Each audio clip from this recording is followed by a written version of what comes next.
भारत के पूर्व सेनाध्यक्ष फील्ड मार्शल के रैंक पाने वाले भारतीय सेना के अधिकारी सैम होम्स जी प्रेमजी जमशेदजी मानेकशॉ भारत के पूर्व सेनाध्यक्ष थे। फील्ड मार्शल के रैंक पाने वाले वे भारतीय सेना के पहले अधिकारी थे। सन 1971 में उन्हीं के नेतृत्व में भारत पाकिस्तान युद्ध हुआ। उनका शानदार military career British Indian army से प्रारंभ हुआ और 4 दशकों तक चला, जिसके दौरान 5 युद्ध भी हुए। 1969 में वे भारतीय सेना के 8वें सेनाध्यक्ष बनाए गए और उन्हीं के नेतृत्व में भारत ने सन 1971 में भारत पाकिस्तान युद्ध में विजय प्राप्त किए, जिसके फलस्वरूप एक नया राष्ट्र बांग्लादेश या ईस्ट पाकिस्तान का जन्म हुआ। उनके शानदार करियर के दौरान उन्हें अनेक सम्मान प्राप्त हुए और सन 1972 में भारत सरकार ने उन्हें पद्म विभूषण से सम्मानित किया। प्रारंभिक जीवन। सैम मानेकशॉ का जन्म 3 अप्रैल 1914 पंजाब के अमृतसर में एक पारसी परिवार में हुआ था। उनके पिता का नाम होम्स जी मानेकशॉ और माता का नाम हीराबाई था। उनके पिता एक डॉक्टर थे और गुजरात के बलसाड़ शहर से पंजाब के अमृतसर में आकर बस गए। उन्होंने पंजाब और नैनीताल स्थित सीरूड कॉलेज से शिक्षा ग्रहण की और कैम्ब्रिज बोर्ड स्कूल की परीक्षा में डिस्टिंक्शन हासिल किया। 15 साल की उम्र में उन्होंने अपने पिता से लंदन भेजने का आग्रह किया, जहां वो जाके स्त्री रोग विशेषज्ञ या गायनेकोलॉजिस्ट आप बोल सकते हैं, वो बनना चाहते थे। पर पिताजी ने यह कहकर मना कर दिया कि अभी वो बहुत छोटे हैं और लंदन जाने के लिए कुछ और समय इंतज़ार करें। इसके उपरांत मानेकशॉ ने गुस्से में आकर देहरादून स्थित इंडियन मिलिट्री एकेडमी IMA के प्रवेश परीक्षा में बैठने का फैसला किया और सफल भी हो गए। इसके पश्चात 1 अक्टूबर 1932 को Indian military academy IMA Dehradun में उनकी सिलेक्शन हो गई और 4 फरवरी 1934 को वहां से वो पास होकर ब्रिटिश इंडियन आर्मी में 2nd लेफ्टिनेंट बन गए। Military career. British Indian army के समय से प्रारंभ होकर उनका शानदार मिलिट्री करियर लगभग 4 दशक तक लंबा रहा, जिसके दौरान उन्होंने पाकिस्तान से 3 युद्ध और चीन से 1 युद्ध देखा। अपने करियर के दौरान उन्होंने कई महत्वपूर्ण पद संभाले और अंततः सन 1969 में भारतीय सेना के 8वें सेनाध्यक्ष नियुक्त किए गए। इस दौरान उन्होंने 1971 के भारत पाकिस्तान युद्ध में भारतीय सेना का नेतृत्व किया और भारत के पहले फील्ड मार्शल बन गए। सेना में कमीशन के वक्त सैम मानेकशॉ को पहले 2वीं बटालियन, फिर द रॉयल स्कॉट्स और उसके बाद 4थे बटालियन और फिर 12वीं फ्रंटियर फोर्स रेजिमेंट में नियुक्त किया गया था।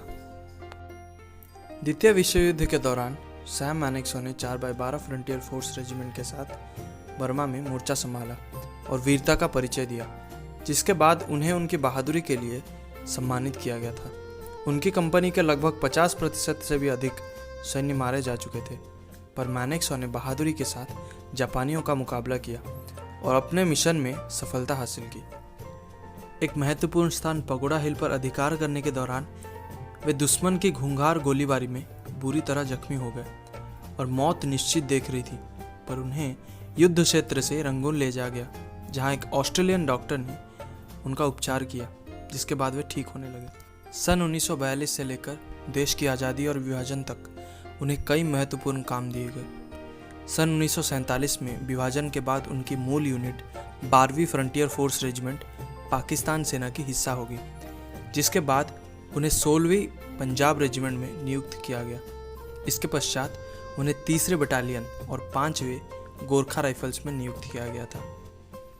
आज़ादी के बाद विभाजन से जुड़े मुद्दों पर कार्य करते हुए मानेकशॉ ने अपने नेतृत्व कृशाग्रत का परिचय दिया और योजना तथा शासन प्रबंधन में महत्वपूर्ण भूमिका निभाया। सन 1947-48 के जम्मू और कश्मीर अभियान के दौरान भी उन्होंने युद्ध निपुणता का परिचय दिया।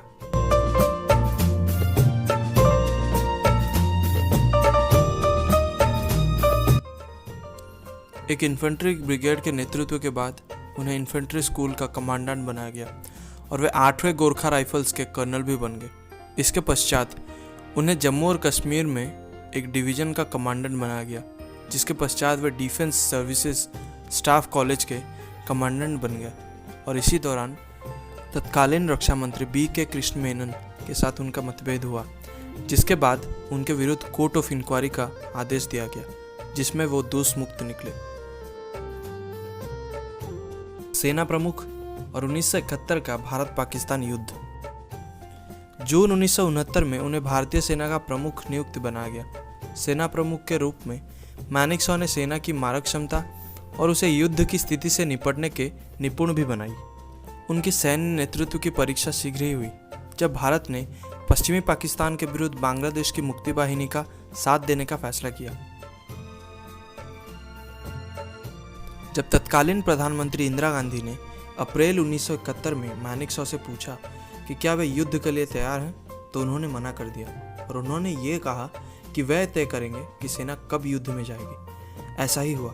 दिसंबर 1971 में भारत ने पाकिस्तान पर धावा बोला और मात्र 15 दिन में पाकिस्तानी सेना ने आत्मसमर्पण कर दिया और 90,000 पाकिस्तानी सैनिक बंदी बनाए गए।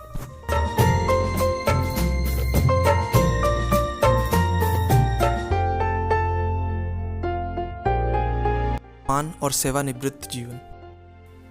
उनकी शानदार राष्ट्र सेवा के फलस्वरूप भारत सरकार ने मानेकशॉ को सन 1972 में पद्म विभूषण से सम्मानित किया और 1 जनवरी 1973 को उन्हें फील्ड मार्शल का पद दिया गया।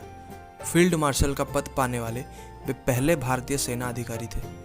उनके बाद सन 1986 में जनरल के.एम. करियप्पा को फील्ड मार्शल का पद दिया गया। 15 जनवरी 1973 को मानेकशॉ सेवानिवृत्त हो गए और अपनी धर्मपत्नी के साथ कुन्नूर में बस गए। नेपाल सरकार ने सन 1972 में उन्हें नेपाली सेना के मानद जनरल का पद दिया। सेना से सेवानिवृत्त के बाद मानेकशॉ कई कंपनियों के बोर्ड पर स्वतंत्र निर्देशक रहे और कुछ कंपनियों के अध्यक्ष भी। निधन। मानेकशॉ का निधन 27 जून 2008 को निमोनिया के कारण वेलिंगटन, तमिलनाडु के सेना अस्पताल में हो गई। मृत्यु के समय उनकी आयु 94 साल थी।